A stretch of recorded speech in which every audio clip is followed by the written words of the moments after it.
நம்ம ரெஸ்டாரண்ட்ஸில் Chinese food சாப்பிடும்போது அதில் க்ரீன் கலரில் ஒன்று வச்சு எல்லா ஃபுட்டுலேயுமே கார்னிஷ் பண்ணியிருப்பாங்க. அது என்னன்னு யாராவது கவனித்து பார்த்துருக்கீங்களா? அதை நம்ம வீட்டில் டெய்லி யூஸ் பண்ணுற ஒரு வெஜிடபிள் தாங்க. அது வேற ஒன்றும் இல்லை, வெங்காயம். வெங்காயத்தாள் தாங்க.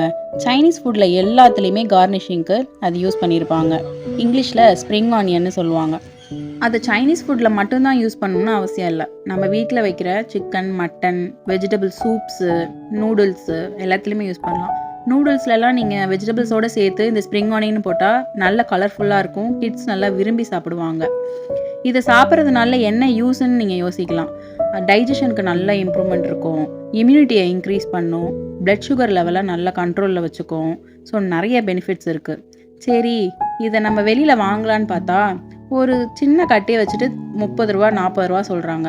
அதை ஏங்க அவ்வளோ காசு கொடுத்து வாங்கணும்? நம்ம வீட்டில் ஈஸியாகவே இதை வளர வைக்கலாம். ஒன்றும் பெருசாலாம் சிரமப்பட தேவையில்லை.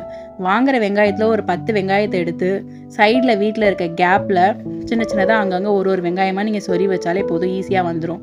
இல்லை எங்கள் வீட்டில் ரொம்ப கேப்லாம் இல்லைன்னா ஒரு சின்ன ஐஸ்கிரீம் சாப்பிட்டுட்டு நம்ம வைக்கிற பாக்ஸில் கீழே குட்டி குட்டி ஹோல்ஸ் போட்டுட்டு அந்த டப்பாலேயே நீங்கள் ஒரு 4-5 வெங்காயத்தை 2 டப்பாவில் வைக்கலாம். அதை வச்சு தண்ணி விட்டு வச்சிங்கனாலே 15 டேஸில் ஈஸியாக வளர்ந்துடும். நான் என்னோடய கார்டனில் ஆல்ரெடி வச்சுருக்க பிளான்ஸில் கீழே இருக்கிற கேப்பில் தான் வச்சுருக்கேன். 15 டேஸ்லேயே உங்களுக்கு வந்துடும். நீங்கள் அதை கட் பண்ணி யூஸ் பண்ணிவிட்டு விட்டுட்டிங்கன்னா திரும்ப திரும்ப அதுவாகவே முளைச்சி வந்துடும். இதனால நல்ல ஹெல்த்தி பெனிஃபிட்ஸ் இருக்குது. ஸோ இதை நீங்கள் ட்ரை பண்ணி பார்த்துட்டு எனக்கு கமெண்ட்ஸில் சொல்லுங்கள். மறக்காமல் என் சேனலை சப்ஸ்கிரைப் பண்ணிடுங்க.